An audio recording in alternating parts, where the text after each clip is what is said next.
veteran I'd like to introduce you to is William, and you're going to have to say it one more time for me. Nodell. And if you saw the way it was spelled and knew that the problem I have with dyslexia, I can't even say that word. You'd understand why I asked him. Willie is a World War II veteran. He joined the Army in 1941 when he was 21 years old. After training in various places in the States, he and his unit were shipped to North Africa to battle the Germans. Shortly after arriving in North Africa in the summer of 1942, his unit was heading into battle in a German stronghold. The result of this particular battle was that all the men with him were either killed or captured. Willie was captured and spent the next 27 or more months in a German prisoner of war camp. It was a prisoner of war work camp. Conditions in that camp were bad. Water was even scarce. There were 2,000 prisoners in one camp, and the water was only on for an hour a day, making no water available for bathing. And the Red Cross sent care package box for each soldier that was supposed to last a week, but it would be gone by night. On occasion, the soldiers would trade some things with German civilians from their Red Cross packages. Then the next time a box came, it would only be one box shared among several. This pattern continued until they weren't even given any boxes from the Red Cross. His shoes had holes during the winter time, and their clothes were worn and torn. 3 times Willie and a buddy tried to escape unsuccessfully, which got them time in the hole with no clothes and no blankets. There was no breakfast before going to work. Noon was a bowl of soup, and if they were lucky, they might find a piece of potato in it. Supper was a loaf of bread between 6 to 12 men.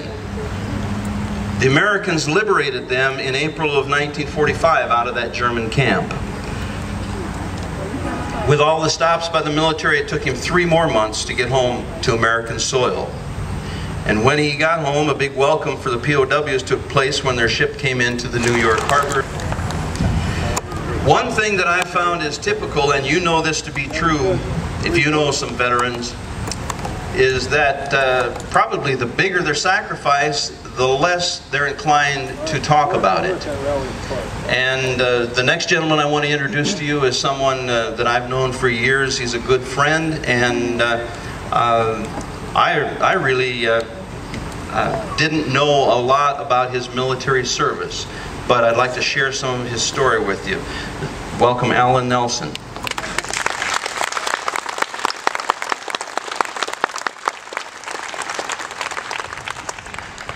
Alan entered the U.S. Army on January 5th, 1966, and he got his basic training at Fort Leonard Wood, Missouri. His advanced infantry at Fort Dix, New Jersey, and graduated from Officers Canada School at Fort Benning, Georgia. He was then stationed at Fort Carson, Colorado, before receiving his orders to go to Vietnam in November of 1967. While in Vietnam, he served as an infantry platoon officer for the 1st Air Cavalry. On April 28, 1968, during a search and destroy mission, he was wounded while attempting a rescue of a fellow soldier in his platoon. His life was spared when a fellow soldier, Charles King, risked his life to save Lieutenant Nelson. 31 years later, then Congressman John Thune helped Alan find and award Charles King the Bronze Star for saving Lieutenant Nelson's life. For Alan's actions, he was awarded the Purple Heart and the Silver Star. And after recovering from his injuries, he was discharged from the United States Army on August 1st, 1999. Alan, we stand today very grateful for your service to this country. Thank you.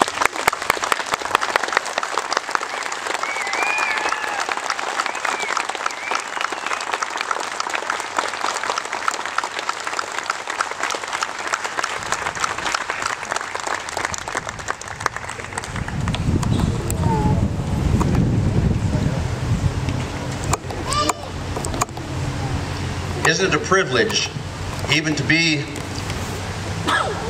here today in the presence of men who've given so much and really expect so little from us?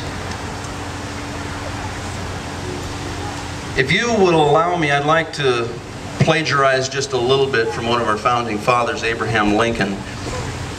it seems appropriate today, and I think Abe would forgive me for revising some of his remarks.